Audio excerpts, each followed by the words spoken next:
कुछ अरमान थे,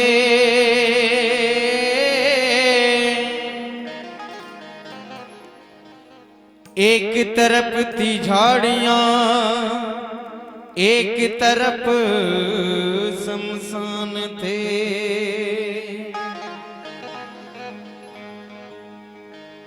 ठोकर लगी एक हड्डी को,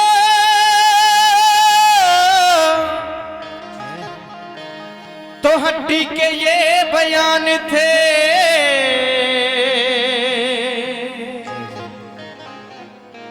अरे चलने वाले संभल कर चल, हम भी कभी इंसान थे।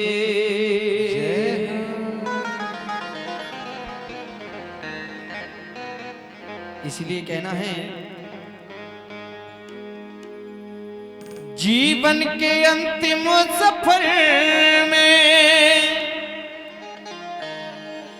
और जाना है जरूर,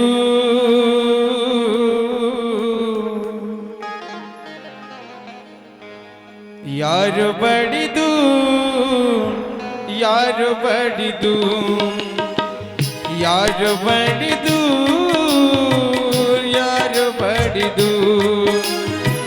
जीवन के अंतिम सफर में, जीवन के अंतिम सफर में जाना है जरूर, यार बड़ी दूर, यार बड़ी दूर, यार बड़ी दूर, यार बड़ी दूर।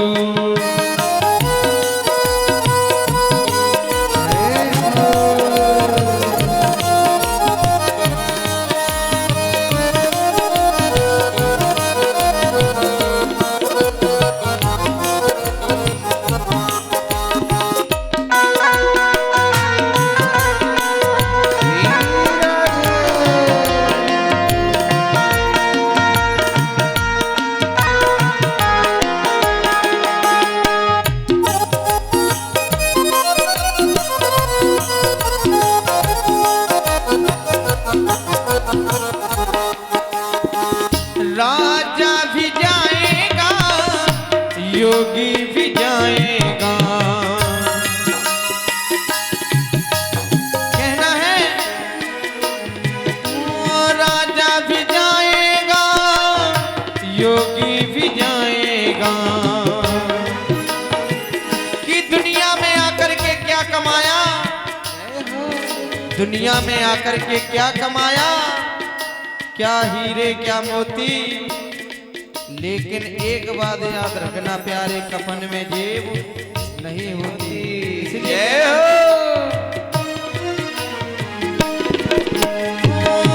राजा भी जाएगा, योगी भी जाएगा, भोगी भी जाएगा, रोगी भी जाएगा। जाएगा न संग कुछ भी, जाएगा न संग कुछ भी, करे क्यों गुरूर, यार बड़ी दूर, यार बड़ी दूर, यार बड़ी दूर, यार बड़ी दूर।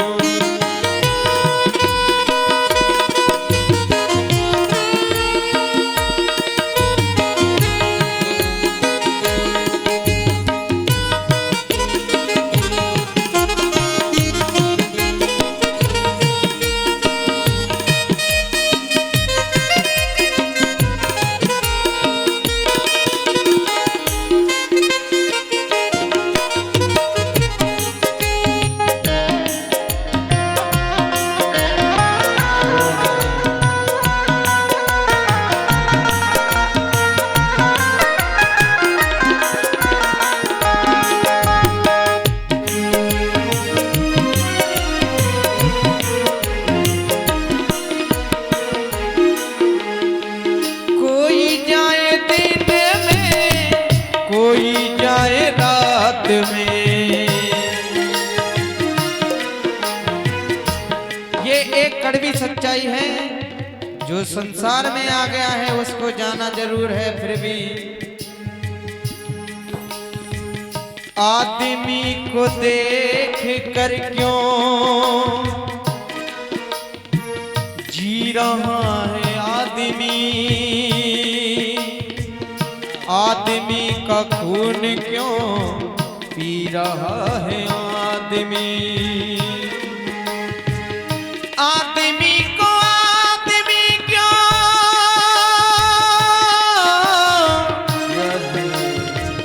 मार देता आदमी, आदमी को आदमी क्यों प्यार देता आदमी, आदमी को आदमी क्यों प्यार देता आदमी। किसी को दौलत का नशा है, किसी को शोहरत का नशा है, कोई दुनिया से खफा है, कोई खुद से ही जुदा है।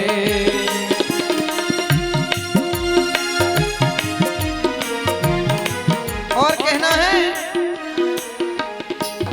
कि बनी के चेहरे पर नाकों निसार होते हैं, और जब बनी बिगड़ती है तो प्यारे दुश्मन हजार होते हैं। इसीलिए कहना है ये वक्त इंसान का सम्मान करा देता है, ये वक्त इंसान का अपमान करा देता है, और वक्त पड़ने पर मेरी नजर में आया ये वक्त इंसान की पहचान करा देता है। इसीलिए कहना है जब दिन गर्दिश के आते हैं हर शख्स बुराई देता है, हम दर्द नहीं अपना कोई दुनिया में दिखाई देता है, माँ बाप निकम्मा कहते हैं कब तक, जब तक कमाता नहीं है, माँ बाप निकम्मा कहते हैं और बहन भी आंख दिखाती है, भाई भी बुरा मुंह करते हैं, भाभियों को नफरत आती है,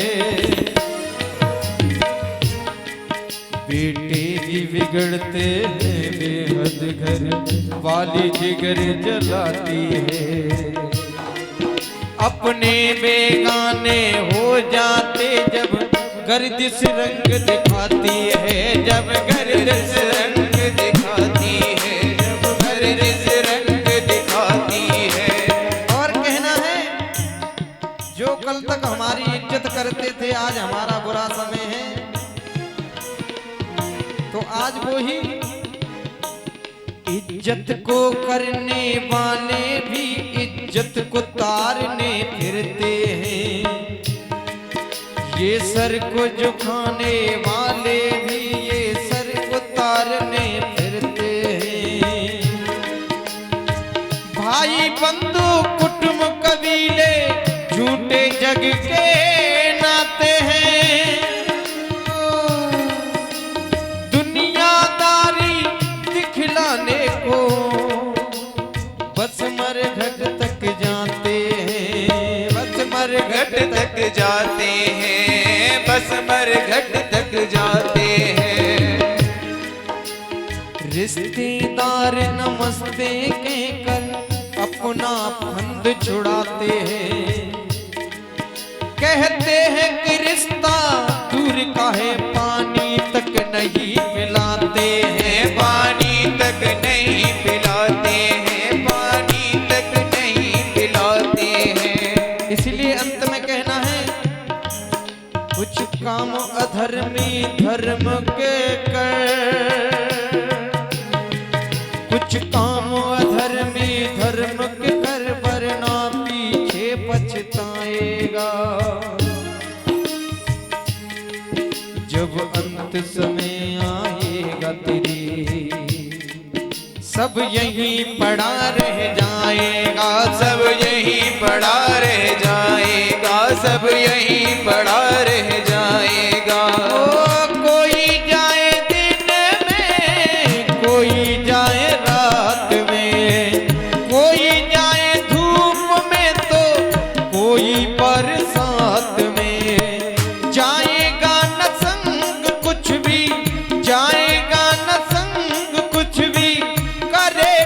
गुरूर यारो बड़ी दूर, यारो बड़ी दूर, यारो बड़ी दूर, यारो बड़ी दूर।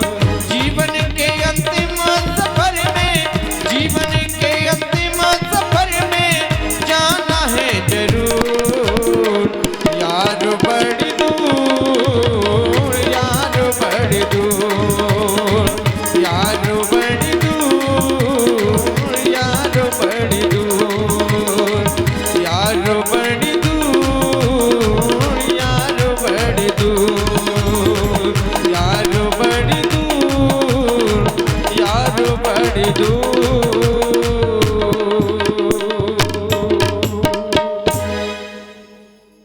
बोले वृंदावन बिहारी लाल की जय। जय हो। व्यक्ति को जाना पड़ता है, लेकिन आजकल महाराज उस यात्रा की तैयारी कोई नहीं करता। और जो व्यक्ति उस यात्रा की तैयारी नहीं करता है और जब उसको लिवाने वाले आते हैं तब बड़ी हालत खराब हो जाती है। पुराने जमाने में कन्या का जब विवाह होता था तो बचपन में कन्या का विवाह करते थे और अनेक वर्षों के बाद उसका गौना होता था। इसे कहते हैं गौना रोना, कि जब गौना होता था तो उसमें रोग आकर के उसे विदा करते थे।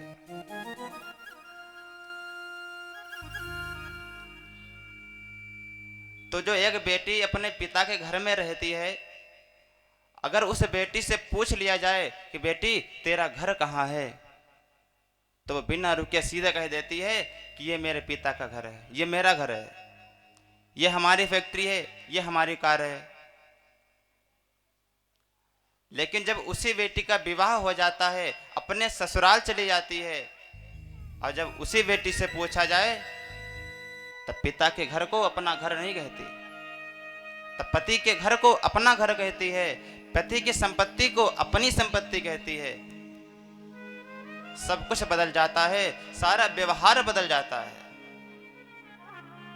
अरे जो बेटी एक पिता के घर में 24 वर्ष तक रहती है, पाल पोस कर पिता उससे बड़ा करता है, और महाराज जब उससे विदा करता होगा तो कितना कष्ट होता है। उसी प्रकार हम सब जीवात्मा हैं। ये जो संसार है ना, ये हमारा एक मायके जैसा है। इस संसार में जो हम लोग आए हैं, उत्पन्न हुए, जन्म लिया, तो ये हमारा मायके जैसा है। इस मायके में हम लोग आए हुए हैं, और जिस दिन विदा कराने वाले आ जाएंगे उस दिन हम सबको जाना पड़ेगा। अब कोई कह दे हम नहीं जाएंगे तो नहीं महाराज, चाहे कोई मना करे, चाहे हंसी से जाओ चाहे खुशी से जाओ, पर अगर विदा कराने वाले आ गए तो आपको जाना ही पड़ेगा। इसीलिए अगर अपनी मुक्ति चाहते हो महाराज, अगर अपनी यात्रा को अच्छा बनाना है तो भगवान नाम का गायन अवश्य करते रहना चाहिए। श्री सूत जी महाराज कहते हैं, ऋषियों, इस कलयुग में ये जो काल ब्याल मुख ग्रास है, कि काल रूपी जो ब्याल है, इसके मुख का जो जीव ग्रास बनने जा रहा है, उससे बचाने के लिए हमारे आदरणीय सुखदेव जी महाराज ने इस श्रीमद् भागवत महापुराण को प्रकट किया है। जब परीक्षित को 7 दिन में मरने का श्राप लगता है, अब शुक्र ताल में बैठ जाते हैं, तब भगवान सुखदेव उनको कथा सुनाने के लिए जब उपस्थित होते हैं, तो उसी समय देवताओं को यह बात पता चल जाती है। क्योंकि ये जो भागवत की कथा है वैसे भी देवताओं को प्राप्त नहीं होती, वो इसके अधिकारी नहीं हुए, कि स्वार्थी हैं जो है ना। तो जैसे देवताओं को पता चला तो वो तुरंत सुधा कुंभम गृहीत्वैव देवास्तत्र समागमन,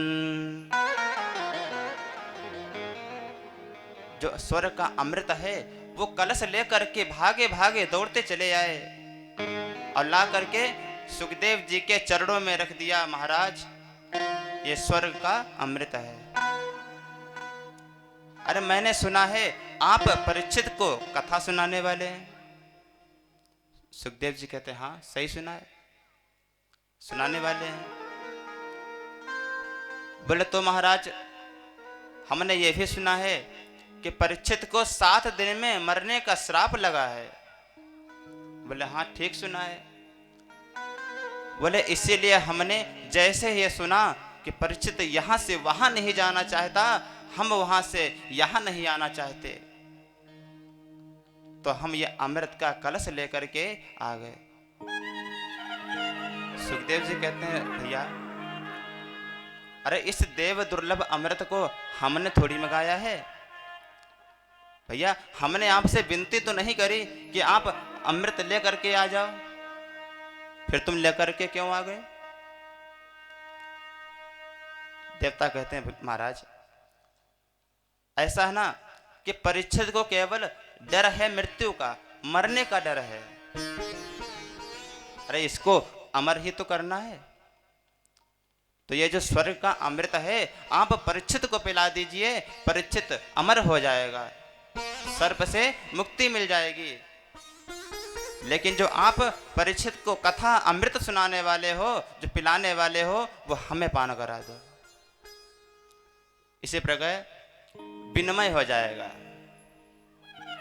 आपस में अदला बदली हो जाएगी। जब देवताओं ने ऐसी बात कही तो सुखदेव जी महाराज हंसने लगे और कहा अरे ठगिया देवताओं, तुम श्रोता बन करके नहीं आए, तुम लोग ठग बन करके आए हो।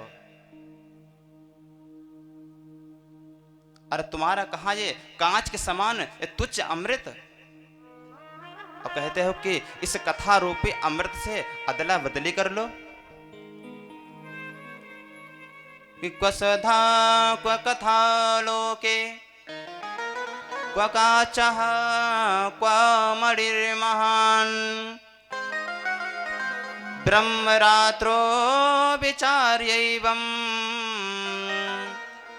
तदा देवान् जहासः।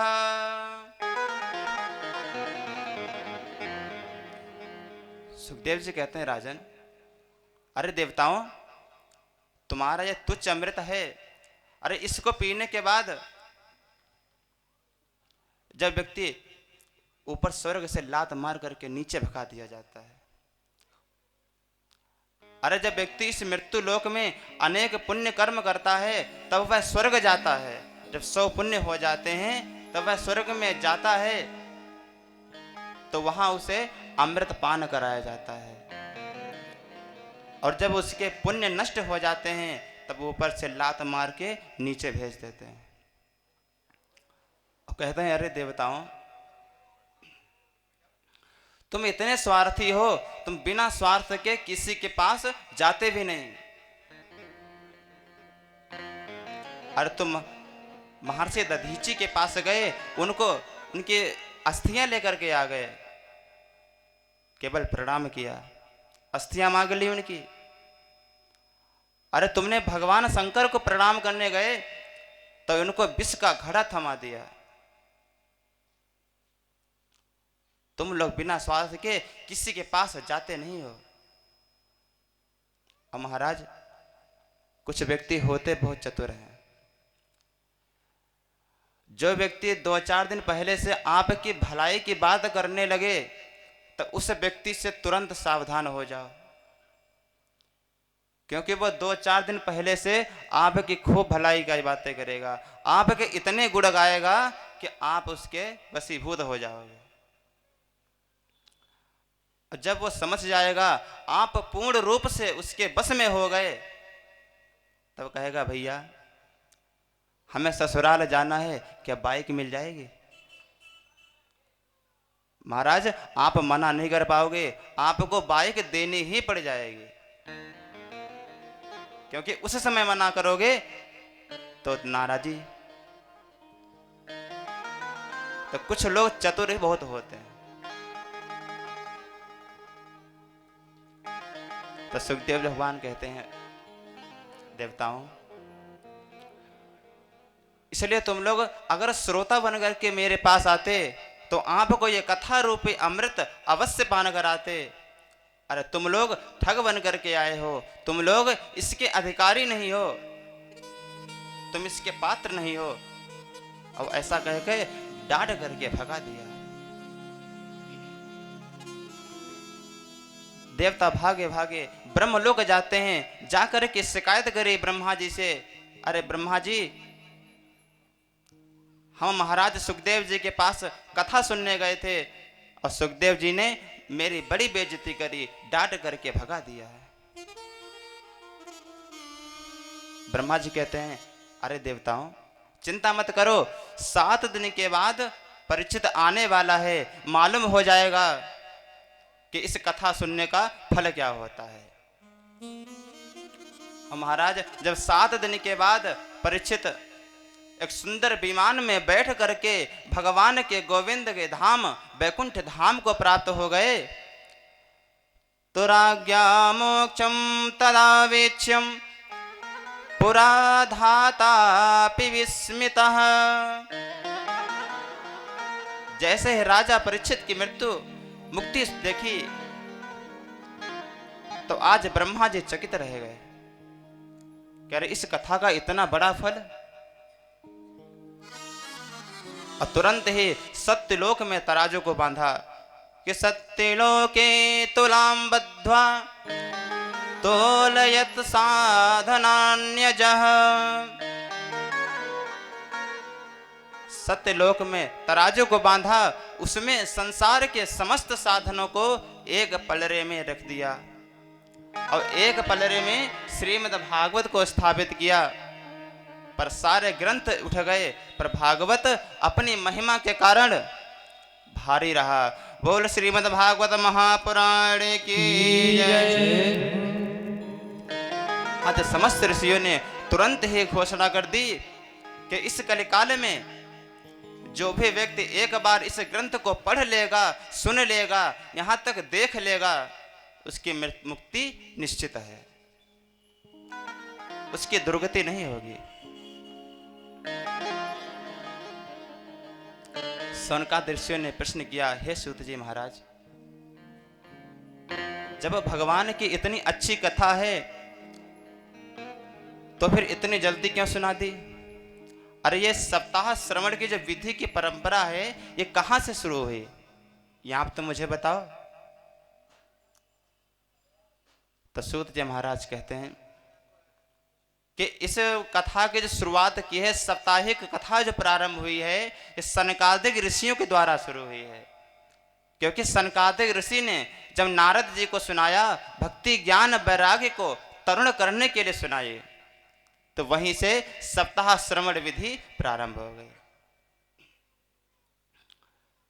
सौनकादिक ऋषि कहते हैं, भैया हे सूत जी महाराज, अरे नारद जी तो मुक्त संग महात्मा हैं, कहीं भी 2 घड़ी के ऊपर ठहरते नहीं हैं। और सनकादिक ऋषि तो हमेशा भगवत मग्न रहते हैं, हमेशा तपस्या करते रहते हैं, फिर इनको ये समय कैसे मिल गया जो 7 दिन बैठ करके कथा सुनाई? तो सूत जी महाराज कहते हैं, सुनो। एकदा हि विशालायां चत्वार ऋषयो मलः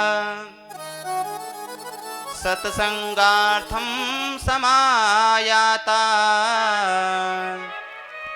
ददृशुस्तत्र नारदम्। एक बार बद्री विशाल की गुफा में सौनकादिक ऋषि भ्रमण कर रहे थे और विचार कर रहे थे, भैया अरे कोई सत्संग करने वाला व्यक्ति मिल जाए तो उसके साथ बैठ करके सत्संग किया जाए, पर ऐसा कोई व्यक्ति मिला ही नहीं। तभी अचानक देखा कि नारद जी महाराज सीधे चले आ रहे हैं। जैसे नारद जी महाराज को देखा तो 4 भैया प्रसन्नता से प्रफुल्लित हो गए, मन प्रसन्न हो गया। अरे नारद भैया हमारे बड़े सत्संगी हैं, चलो बैठ करके 2 घड़ी संकीर्तन करते हैं, प्रभु का नाम ही लेते हैं। लेकिन जैसे नारद जी महाराज नजदीक आते हैं तो उनका मुख उदास होता है। और जैसे नारद जी का मुख उदास मुख को देखा तो सौनकादिक ऋषि विचार करने लगे कि अरे जिस नारद को देखते हुए रोता हुआ बालक हंसने लगता है, अरे जिस घर में कभी हंसी ना होती हो वहां एक बार नारद का नाम ले लो तो वह पूरा घर प्रसन्नता से भर जाता है, सभी हंसने लग जाते हैं। सबको प्रसन्न रखने वाला बाबा आज स्वयं दुखी है, क्या बात है? और तुरंत पूछ लेते हैं, अरे नारद, कथम ब्रह्मणे दीन मुखा कुतश्चिंता तुरो भवान त्वरितं गम्यते कुत्र कुतश्चागमनं तव इदानीं शून्यचित्तोऽसि गतवितो यथा जना तवेदं मुक्तसंगस्य नोचिदं वद कारणम्। अरे नारद जी महाराज, आप इतने उदास चेहरे को लेकर के इतने खिन्न मन से कहां जा रहे हो? अरे आपको देख करके तो ऐसा लग रहा है मानो किसी कंजूस व्यक्ति का धन लुट गया हो। अरे किसी को, यह गरीब व्यक्ति हो, अगर उसे अचानक बहुत सा धन मिल जाए और फिर धन छिन जाए तो जैसे उसकी मुखाकृति होती है तुम्हारा चेहरा वैसे ही लग रहा है। अरे नारद जी, आपके पास कोई रुपए पैसे वाला धन नहीं होता। आपके पास, आप जैसे साधुओं के पास गोविंद नाम का धन होता है, कृष्ण नाम का धन होता है। फिर आप इतने दुखी मन से कहां जा रहे हो? आपकी जो भी परेशानी है, जो भी कष्ट है आपको, आप मुझे स्पष्ट रूप से बताओ। नारद जी कहते हैं, भैया मैं आपको क्या बताऊं, बड़ी समस्या विकट है। बोले क्या? कहते हैं सनत कुमार भैया, मैं इस पृथ्वी को सर्वोत्तम लोक समझ करके आया था कि इस पृथ्वी पे जाऊंगा तो मुझे सत्संग प्राप्त होगा। मैं इस पृथ्वी पे आया, अनेक तीर्थों में गया, कि पुष्करं च प्रयागं च काशीं गोदावरीं तथा हरे क्षेत्रं कुरुक्षेत्रं श्रीरंगम सेतुबंधनम। मैं पुष्कर गया, काशी गया, प्रयाग गया, रामेश्वरम गया, पर कहीं भी मेरे मन को शांति नहीं मिली, कहीं भी धर्म का दर्शन प्राप्त नहीं हुआ। तो भैया मैंने विचार किया, जब कहीं दर्शन प्राप्त नहीं हुआ है तो चल करके देखें, शायद गृहस्थों के यहाँ सुख शांति हो, शायद शांति मिल जाए। लेकिन महाराज, गृहस्थों के यहाँ सबसे विकट समस्या, सत्यम नास्ति तपः शौचम दया दानम न विद्यते उदरम भरिणो जीवा वराकः कूटभाषिणः। महाराज, कहीं भी सत्य का दर्शन नहीं हुआ, सत्य कोई बोलता ही नहीं है। अब इस कलयुग में, आज के समय में, अगर कोई एक बार सत्य बोल दे तो ये मानता है भैया हरिश्चंद्र के बाद नंबर मेरा ही है। कहीं भी धर्म का दर्शन नहीं होता। व्यक्ति दिन में 100 झूठ बोलता है, 50 झूठ बोलता है, पर उसकी गिनती नहीं करता। उससे कहो भैया झूठ क्यों बोलते हो, तो पता नहीं झूठ बोल दिए तो बोल दिए। और अगर एक बार व्यक्ति धर्म का कार्य कर ले तो बार बार कहता है भैया मैंने धर्म का कार्य किया है, मैंने ये कार्य किया है, अरे मैंने इस धर्म के कार्य में ये रुपए लगा दिए।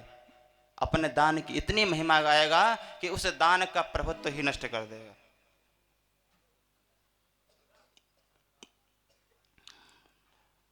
और अगर उसी से एक बार पाप हो जाए तो कहता है भैया हरि की इच्छा से हो गया, राम जी की इच्छा से हो गया। अरे क्या राम जी कहते हैं तुम पाप करो? क्या कभी भगवान ने किसी से कहा है कि तुम जा करके पाप करना, हम तुम्हें प्राप्त हो जाएंगे? कभी कहा है?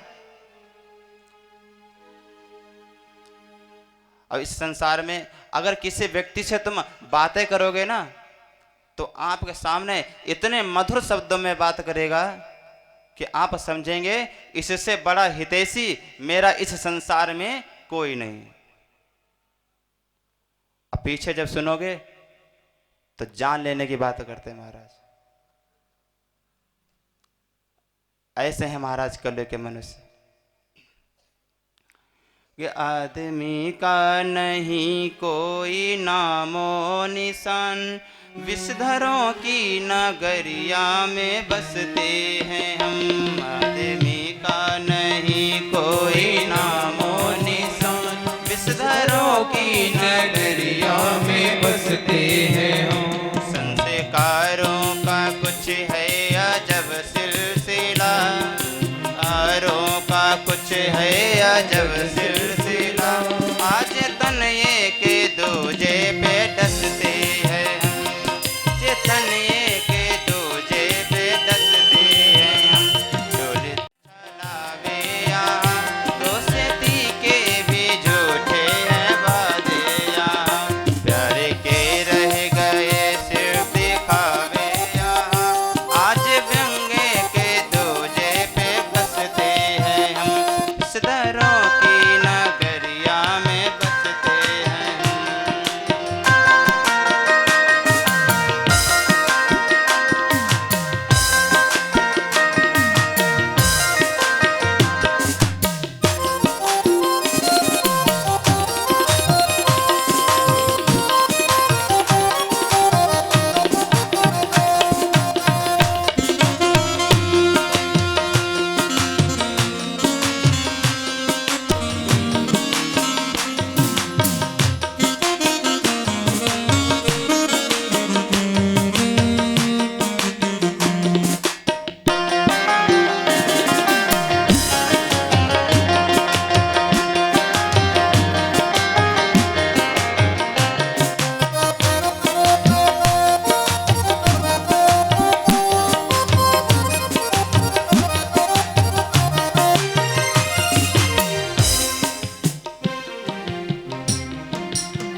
डोलते हैं सड़क पर छलावे यहाँ, भूलती है सड़क पर सरावे यहाँ। दोस्ती के भी झूठे हैं वादे यहाँ, वो दोस्ती के भी झूठे हैं वादे यहाँ। प्यारे के रह गए सिर्फ दिखावे यहाँ, प्यार के रह गए सिर्फ ख्वाब यहाँ।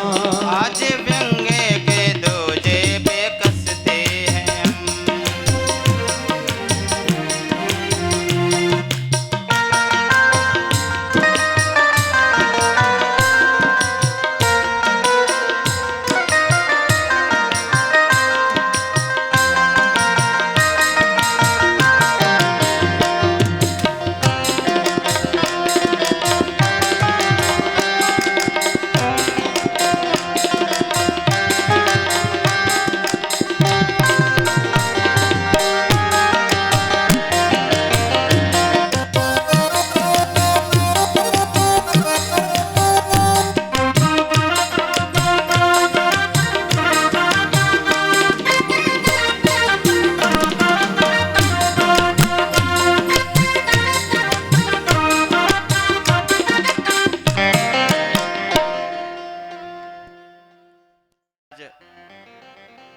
सामने तो बड़ी मीठी मीठी बातें करने वाला व्यक्ति पीछे आपकी जान लेने की बात करेगा कि ऐसे व्यक्ति की जान ले लो।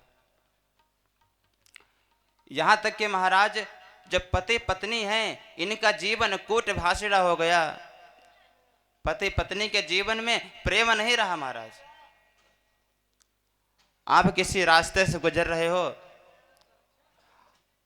नारद जी कहते हैं महाराज अगर आप किसी रास्ते से गुजर रहे हो, वहां पर दो स्त्री पुरुष बैठे दिख जाएं और आपस में बातें ना कर रहे हो, एक का मुख इधर को हो और एक का मुख इधर को हो, तो ये आप समझ लेना कि वो स्त्री और पुरुष हैं। ऐसा तो पति पत्नी के बीच में प्रेम है और फिर वे कहते हैं महाराज कहो न प्यार है। महाराज ऐसे तो जीवन है पति पत्नियों का।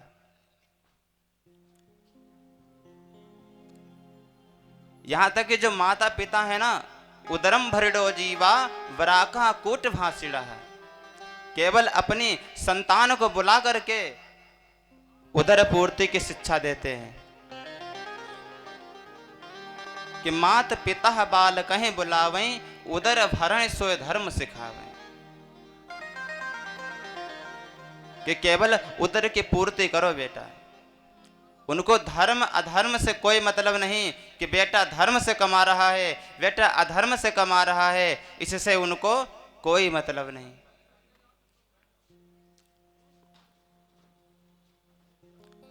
और महाराज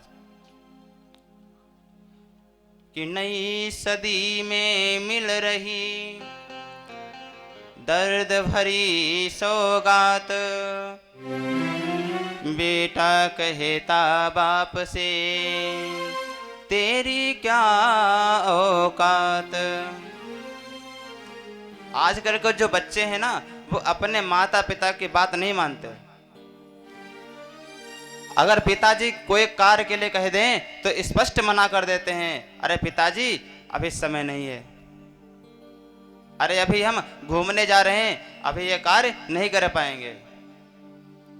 और अगर पिताजी ज्यादा जबरदस्ती कर दें तो डांट करके चुप करा देते हैं, अरे आप बहुत बोलते हो, शांत बैठा करिए।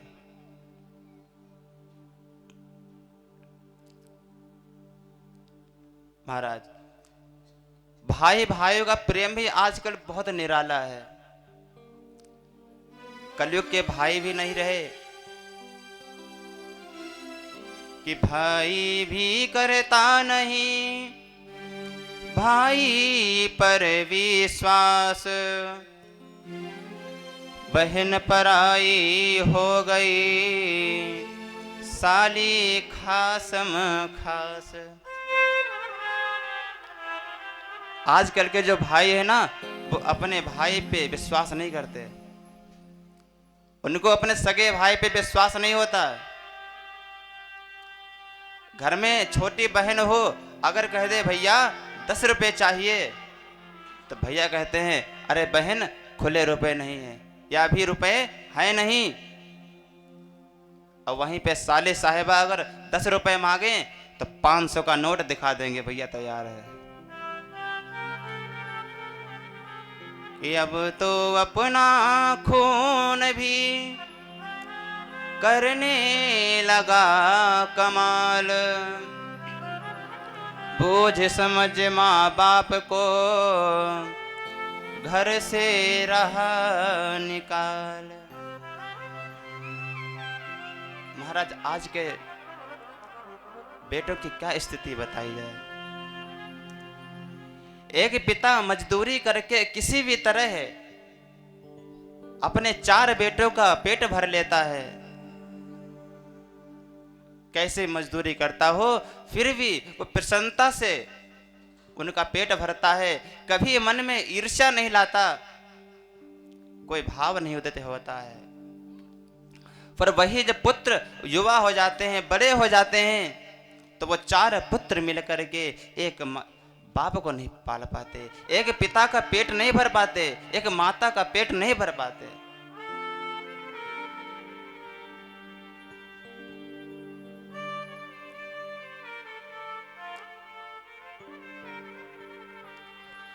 जिस माँ ने हमको अपना दूध पिलाया है, ताने उंगली पकड़ के चलना सिखाया है।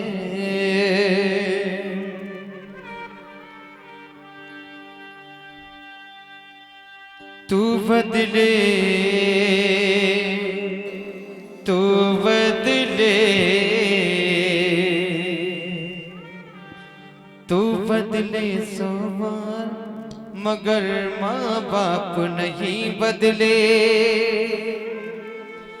बदल गई औलाद मगर माँ बाप नहीं बदले, नहीं बदले, नहीं बदले, नहीं बदले, नहीं बदले।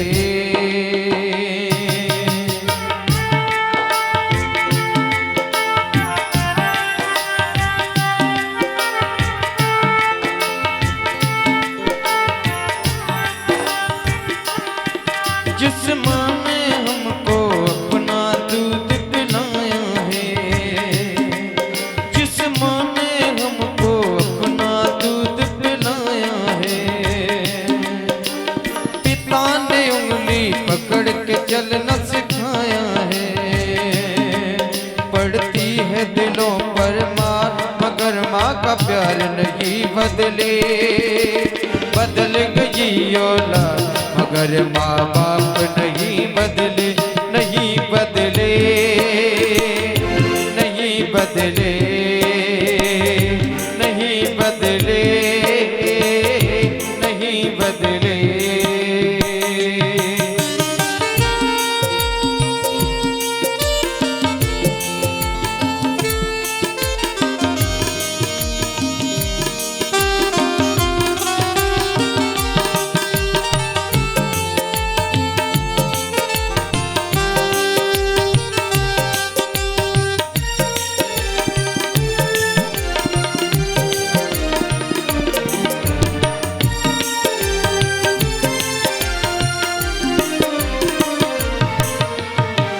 और कहना है, दिल ना दुखाना माँ को ना रुलाना, दिल ना दुखाना माँ को ना रुलाना, माँ के चूम लेना करम। तुमको राम की कसम बाबा श्याम की कसम, दुखाना माँ को ना रुलाना, माँ के चूम लेना करम।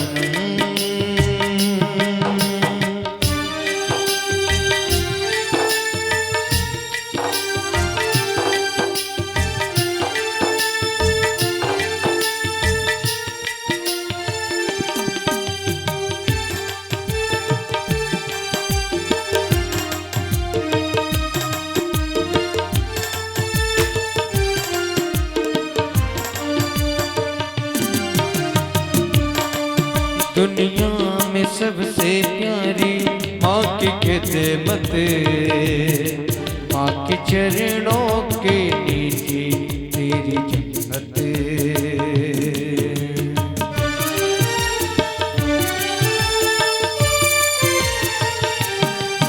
दुनिया में सबसे प्यारी माँ की खिदमत, माँ के चरणों के नीचे तेरी जन्नत। तेरे लिए तो माँ ने दुख उठाया, रोलियाँ गा के झूला भी झुलाया।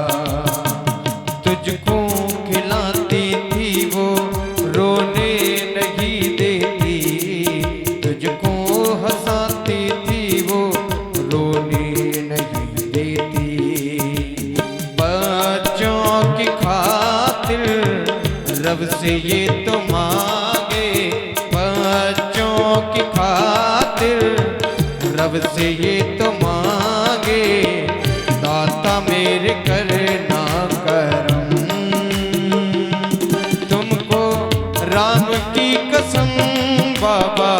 श्याम की कसम दिल ना दुखाना, माँ को ना रुलाना, माँ की चूम लेना करम।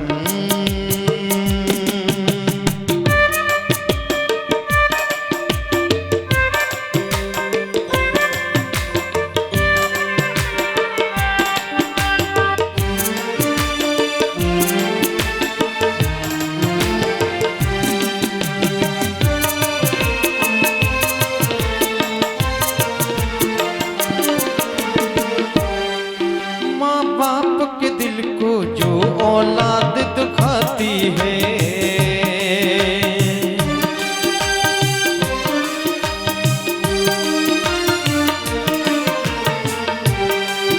माँ बाप के दिल को जो औलाद दुखाती है, सच कहता हूँ घोर नरक में जाती है। सच कहता हूँ घोर नरक में जाती है। बचपन से हो गए बड़े मगर गुनहगार नहीं बदले, बदल गई औलाद मगर माँ बाप नहीं बदले, नहीं बदले, नहीं बदले, नहीं बदले, नहीं बदले।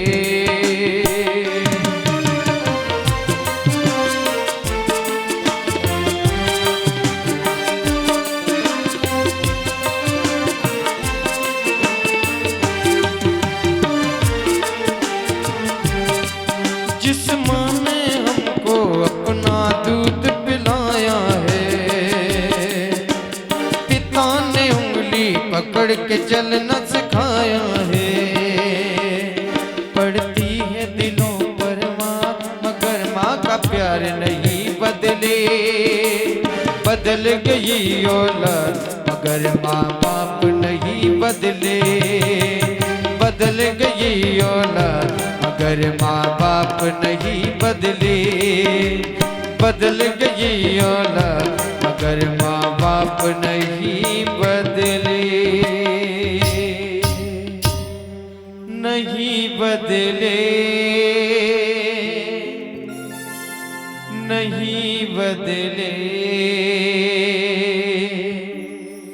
बदल गई औलाद मगर माँ बाप नहीं बदले। बोल बांके बिहारी लाल की जय। यहाँ तक कि भंडारा करते फिरें घर में करह क्लेश, अब बाप तो बोझा लगे पत्थर लगे गणेश।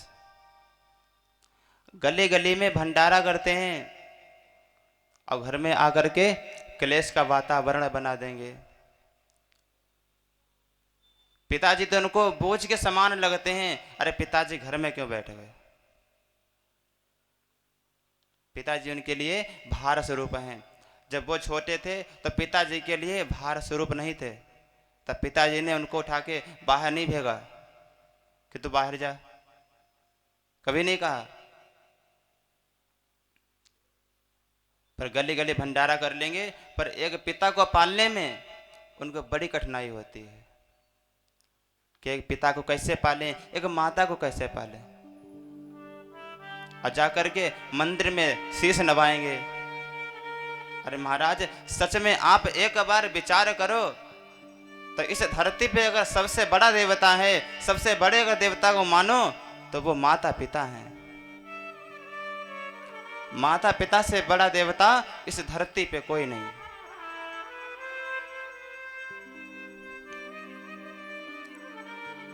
नारद जी कहते हैं, भैया मैं आपको कहां तक बताऊं। अरे घर में नई बहू का राज्य चलता है, घर में नई बहू का राज्य हो गया है। अपनी सास से कहती है, अरे माँ अब तूने बहुत राज कर लिया, अब आज से राज मेरा चालू, अब आज से राज मैं करूंगी घर में। तो सनत कुमार जी कहते हैं, भैया अगर घर में बहू का राज चल रहा है तो कोई इसमें बुरी बात नहीं है, गलत बात नहीं है। बस ये है, अगर कोई कार्य करती है, धर्म का कार्य करने जाती है, तो बड़े बूढ़ों से सलाह अवश्य ले लेनी चाहिए। अपने माता पिता से एक बार पूछ ले। तो नारद जी कहते नहीं भैया, ऐसा नहीं है। बोले तो फिर? बोले कि घर में तो राज चल ही रहा है, साथ में साले साहब सलाहकार बने हुए। वो अपनी बहन जी को जो शिक्षा देते हैं, बहन जी तुरंत उसको घर में लागू कर देंगी। आज से घर में ये राज चलेगा, ये नियम चलेगा। स्वयं उठेंगे 8 बजे और कह देंगे, अरे माँ कल आपको 4 बजे उठ जाना है। तो वो नियम स्वयं पे लागू नहीं होते, क्योंकि साले साहब ने जो सिखाया है, भैया ने जो सिखा दिया है, तो वो दूसरे पे लागू करना है, स्वयं पे थोड़ी ना। स्वयं चाहे 8 बजे उठेंगे चाहे 9 बजे उठेंगे, वो तो घर वालों पे नियम लागू करना है। हमारे ब्रज में एक कहावत है कि दीवार बिगाड़े आरो और घर बिगाड़े सारो। एक दीवार आप से बनाते हैं, जब मकान बनता है तो दीवारें खड़ी होती हैं, तो उन दीवारों में आप जितनी ज्यादा अलमारियां निकालोगे, दीवार उतनी ज्यादा कमजोर हो जाएगी। तो साले साहब से जितनी सलाह लोगे तो नुकसान ही मिलेगा। इसके ठीक से प्रमाण मामा शकुनी हैं। यहां तक कि भगवान श्री कृष्ण भी अर्जुन के साले हैं, सुभद्रा के भाई हैं, पर उन्होंने धर्म का साथ दिया और धर्म की ही बात सिखाई। पर शकुनी ने हमेशा कपटपूर्ण व्यवहार किया, हमेशा चाहा कि पांडव नीचा देखें। तो ऐसे सालों का जो परामर्श लेगा ना, तो निश्चित रूप से बर्बाद हो जाएगा।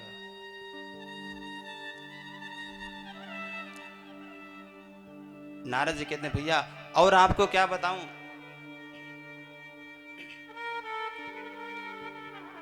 कि पति देव जो है ना, अपनी धर्म पत्नी के हाथ के कीड़ा मृग बन गए।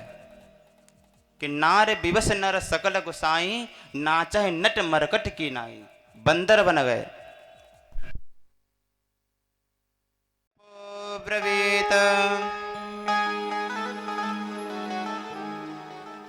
महर्षि कश्यप ऋषि स्वयं कहते हैं कि जो व्यक्ति अपनी कन्या का विवाह दहेज लेकर के करता है या कुछ कर लेकर के करता है, ऐसे दहेज द्वारा ब्याही हुई कन्या का किसी भी यज्ञ में पति के साथ बैठने का अधिकार प्राप्त नहीं होता।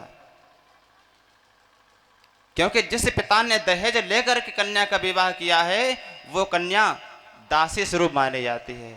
और दासी को अधिकार ये थोड़ी होता है किसी यज्ञ में बैठ जाए।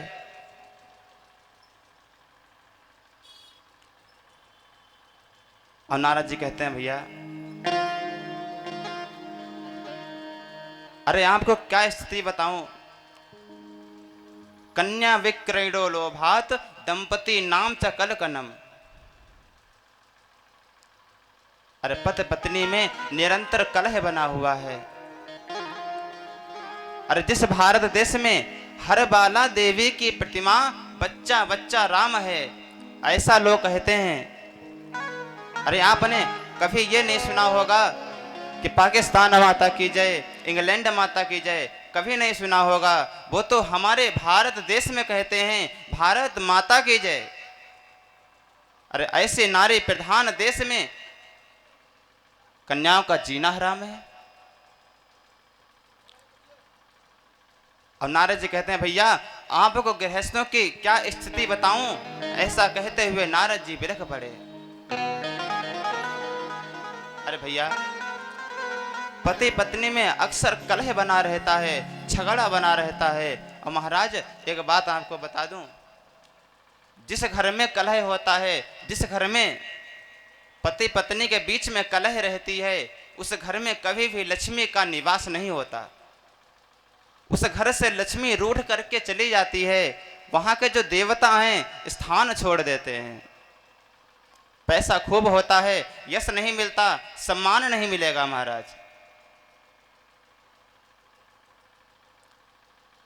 कोई न किसी चीज का अभाव बना रहता है। और महाराज, घर में कलह अच्छी बात नहीं है। कलह से हर व्यक्ति को बचना चाहिए कि हमारे घर में कलह ना होने पाए। लेकिन घर में झगड़ा थोड़ा बहुत अच्छा है, क्योंकि हमने संतों के मुख से सुना है, गुरु जी के मुख से सुना है कि जहां पे झगड़ा नहीं होता वहां पे प्रेम भी नहीं होता। तो महाराज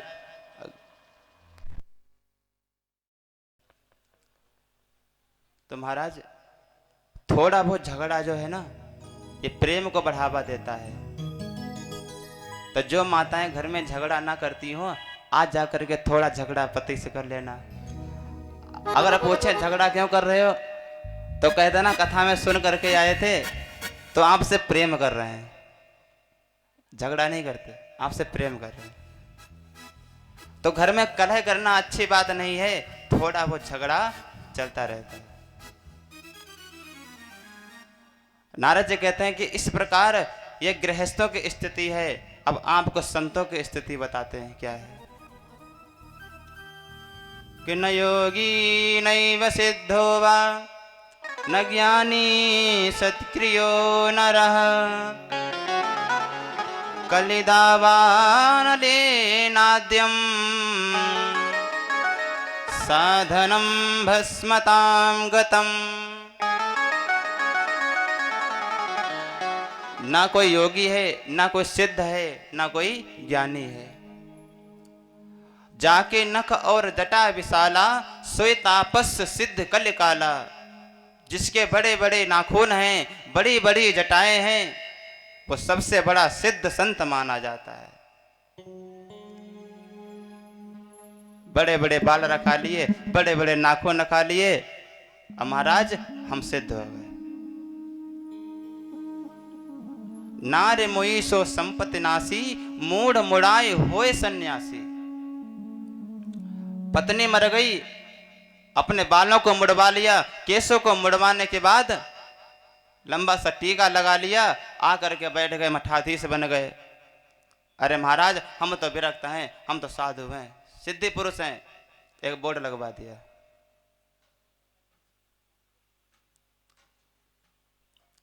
नारद जी कहते हैं भैया, अरे पहले का जो हृदय, तो संतों का हृदय था ना, वो नवनीत मक्खन की तरह था। किसी का दुख देखते थे तो उनका हृदय पिघल जाता था। संत हृदय नवनीत समाना, संत हृदय नवनीत समाना, संत हृदय नवनीत समाना, संत हृदय नवनीत समाना। कहा कवि ने पर कह नहीं जाना, कहा कवि ने पर कह नहीं जाना। तो महाराज, जो पहले के जो संत थे ना, वो किसी का दुख देखते थे तो उनके अंदर करुणा का भाव आता था। अरे मैं इसका दुख दूर कर दूं। अब महाराज, वास्तविक संत वही है, वास्तविक साधु वही है जो दूसरे को दुख को देख करके स्वयं दुखी हो जाए। पर साधु भी कलयुग में बड़े विचित्र हैं कि दीन दुखी जिनके परिवारा, साधु सुखी जो रति परिदारा। जो घर गृहस्थी वाले वो लोग हैं, वो अपने गृहस्थी में परेशान, बीवी से परेशान, कोई बच्चों से परेशान, कोई किसी से परेशान। और जो साधु है महाराज, वो दूसरे लोगों में ही प्रसन्न है। उनको किसी से सुख से मतलब नहीं। उनके पास कोई अगर अपनी विनती लेकर के आता है, कोई प्रार्थना करता है, तो वो दुख दूर नहीं करते किसी का। वो दुख दूर नहीं करेंगे, बल्कि दुख बढ़ा देंगे। अब बिरले संत ऐसे प्राप्त हो जाएं जो किसी का संकट खत्म कर सकें। पर इस कलयुग में ऐसे संत मिलना बड़ा भैया दुर्लभ कार्य है। नारद जी कहते हैं, भैया मैं एक बार घूमने जा रहा था, तो एक स्थान से गुजरा, तो वहां पे बहुत सी आवाजें आ रही थी महाराज। इतना शोर है महाराज कि अपने कानों को बंद करना पड़ा। पूछा महाराज ये शोर कहाँ से आ रहा है, ये इतना शोर कौन मचा रहा है? बोले यार भैया ये मौनी बाबा के आश्रम से आ रहा है। अब मौनी बाबा का आश्रम, इतना शोर। नारद जी कहते ठीक है भैया कलयुग है। थोड़ा और आगे बढ़ते हैं तो वहां देखते हैं कि कुछ छोटे छोटे बच्चे खेल रहे हैं। पूछते हैं भैया ये बच्चे किसके हैं? कहते हैं महाराज ब्रह्मचारी जी के। ब्रह्मचारी जी के बच्चे हैं, नाम लिखवा लिया। थोड़ा और वहां से आगे बढ़ते हैं तो देखते हैं सुंदर सुंदर व्यंजन बन रहे हैं, सुंदर सुंदर पकवान बन रहे हैं। पूछा महाराज ये इतने व्यंजन इतने पकवान किसके लिए बन रहे हैं?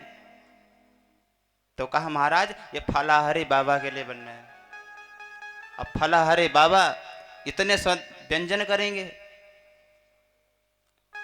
थोड़ा और आगे बढ़ के देखते हैं तो वहां पर कोठी बंगलाकार आलीशान महल बना हुआ है। पूछा महाराज किसका है? बोले त्यागी जी का। अब जिन्होंने सब त्याग कर दिया उनका कोठी बंगला, तो महाराज सब अधर्मी हो गए। नारद जी कहते हैं इस कलयुग में सबने अधर्म का साथ पकड़ रखा है, कोई भी व्यक्ति धर्म से जुड़ा हुआ नहीं है। और नारद जी कहते हैं भैया मैं आपको सब स्थिति बताता हूं कि जो व्यक्ति धनवान है, जिसके पास धन है, वो चाहे गुणों से हीन हो वो पूजनीय होता है। और जिसके पास चाहे सद्गुणों का खजाना क्यों ना हो, पर अगर वो धनवान नहीं है तो उसकी समाज में कोई गिनती नहीं। अब भैया मैं ये सोचता हुआ मैंने विचार किया जब कहीं मुझे सुख शांति प्रतीत नहीं हुई है तो चलो वृंदावन चलते हैं। अरे वृंदावन जाएंगे तो शायद वहां पर कुछ हमें शांति प्रतीत हो जाए, क्योंकि अभी जो हमारे नारायण हैं, अभी गोविंद अपने लीला संवरण करके अपने धाम को पधारे हैं, तो शायद वहां हमें अवश्य धर्म की प्राप्ति होगी, अवश्य सत्संग प्राप्त होगा। और ऐसा सोच करके आज नारद जी महाराज वृंदावन आते हैं, यमुना नदी के तट पे आते हैं। बड़ा ही दिव्य वृंदावन है। आइए हम सभी लोग वृंदावन धाम चलते हैं। सभी का मन है धाम, कौन कौन जाना चाहता है? बस इतने ही लोग? अच्छा सभी चलेंगे? मन है पूर्ण रूप से जाने का? ऊपरी मन से तो नहीं कह रहे नहीं जाएंगे? तो आइए हम सभी लोग वृंदावन धाम चलते हैं और उसके बाद आज की कथा को यहीं पे विराम करते हैं।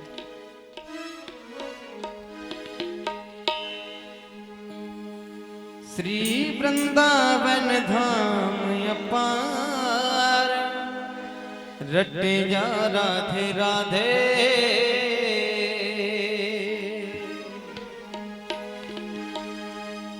वृंदावन के वृक्ष का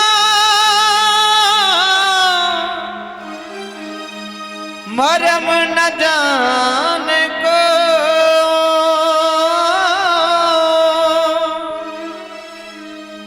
डाल डाल और पात पे श्री राधे राधे हो। श्री वृंदावन धाम अपार, रटे जा राधे राधे। श्री वृंदावन धाम अपार, रटे जा राधे राधे। रटे जा राधे राधे, भजे जा राधे राधे। रटे जा राधे राधे, भजे जा राधे राधे। राधे अलबेली सरकार, राधे राधे राधे।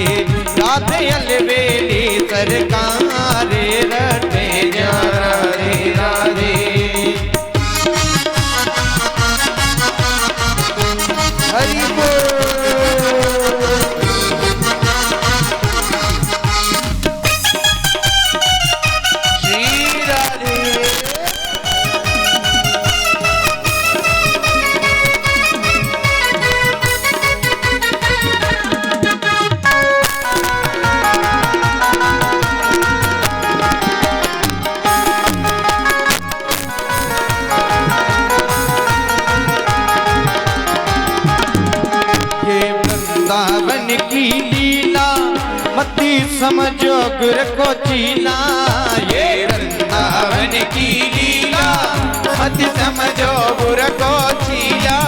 ये वृंदावन की लीला मती समझो गुर को चीला। ये वृंदावन की लीला मत समझो गुर को चीला। मेरे ऋषि मुनि गए हारे रटे जा राधे तेरी वृंदावन धाम अपारे रटे जा राधे राधे।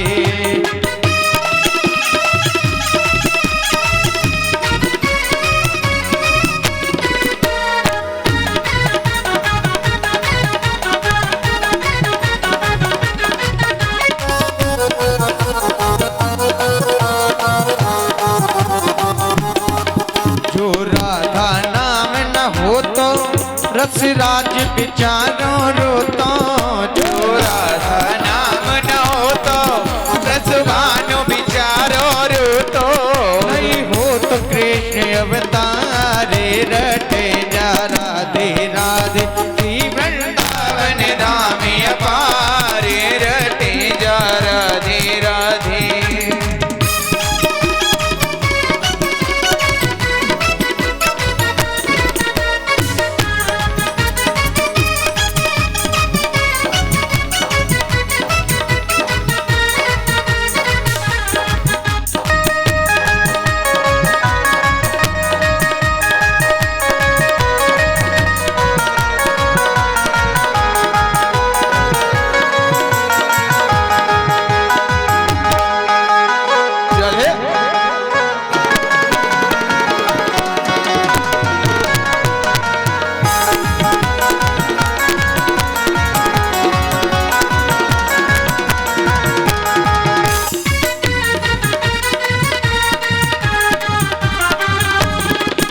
जो राधा राधा गावे वो प्रेम पधारत पावे।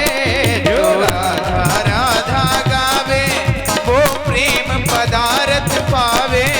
जो राधा राधा गावे सो प्रेम पधारत पावे। जो राधा राधा गावे वो प्रेम पदारथ पावे।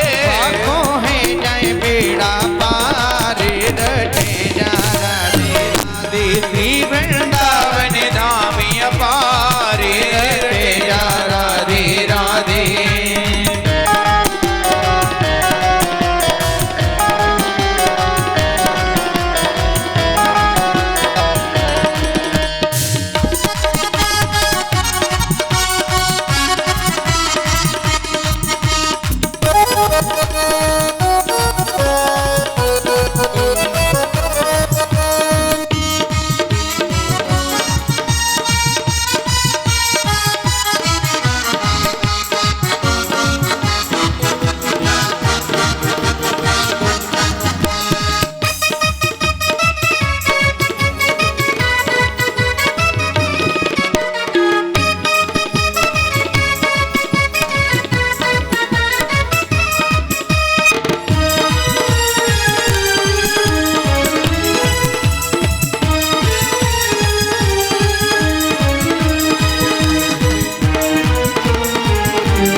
वृंदावन में आयो तेन राधे नाम न गाया। तू वृंदावन में आयो तेन राधे नाम न गायो। तू वृंदावन में आयो तेन राधे नाम न गायो। तू वृंदावन में आयो तेन राधे नाम न गायो। तेरे जीवन को धिक्कारे रटे जा राधे राधे। श्री वृंदावन धाम अपारे रटे जा राधे राधे।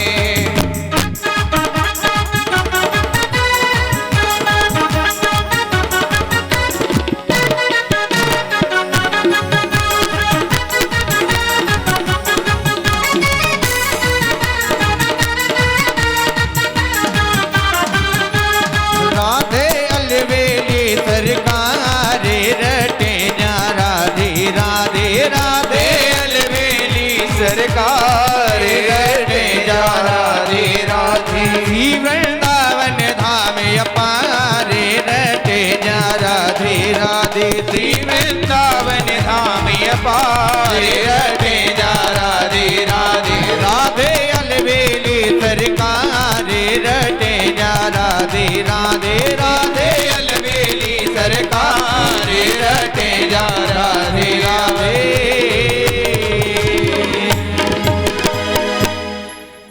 बुलवा के बिहारी लाल की जय हो। सभी लोग आरती गाँव प्यारे तेरा गुड़ गाऊं बाकी बिहारी तेरी आरती गाऊं गिरधर तेरी आरती गाऊं आरती गाँव प्यारे तेरा गुड़ गाऊं बाकी बिहारी तेरी आरती गाऊं गिरधर तेरी आरती गाऊं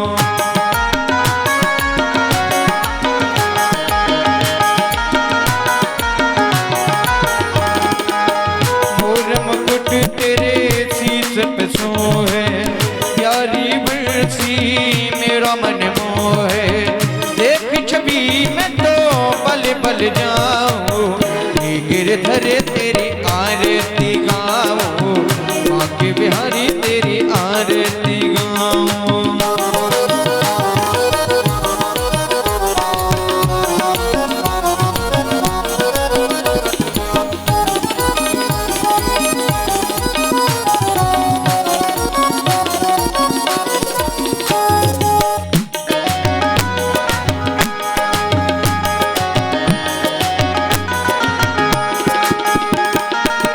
चरणों से निकली गंगा प्यारी चरणों से निकली गंगा प्यारी जिसने सारी दुनिया तारी जिसने सारी दुनिया तारी उन चरणों को मैं तो शीश झुकाऊं बाकी बिहारी तेरी आरती गाऊं गिरधर तेरी आरती गाऊं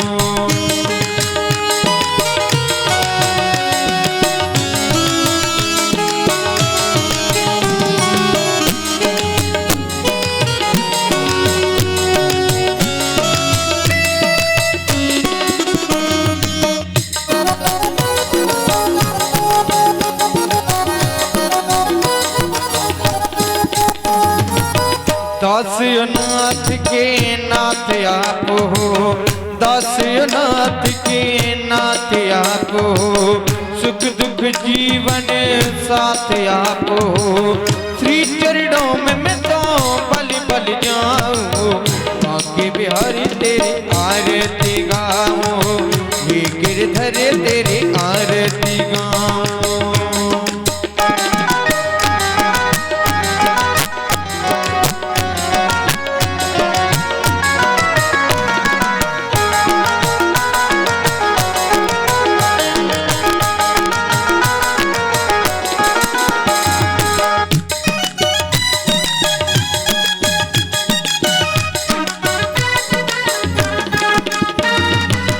श्री हरिदास के प्यारे तुम हो श्री हरिदास के प्यारे तुम हो मेरे मोहन जीवन धन हो मेरे मोहन जीवन धन हो प्यारी छवि को तेरी मन में बसाऊं बाकी बिहारी तेरी आरती गाऊं गिरधर तेरी आरती गाऊं कर्पूर गौरम करुणावतारम संसार सारम भुजगेन्द्रहारम सदा वसंतम हृदयारविंदे भवं भवानी सहितं नमामि त्वमेव माता जगत त्वमेव त्वमेव वरदूर्जस्कतमेव त्वमेव विद्या द्रविडं त्वमेव त्वमेव सर्वं मम देव देवा त्वमेव सर्वं मम देव देवा बाके बिहारी तेरी आरती गाऊं गिरधर तेरी आरती गाऊं बाके बिहारी तेरी आरती गाऊं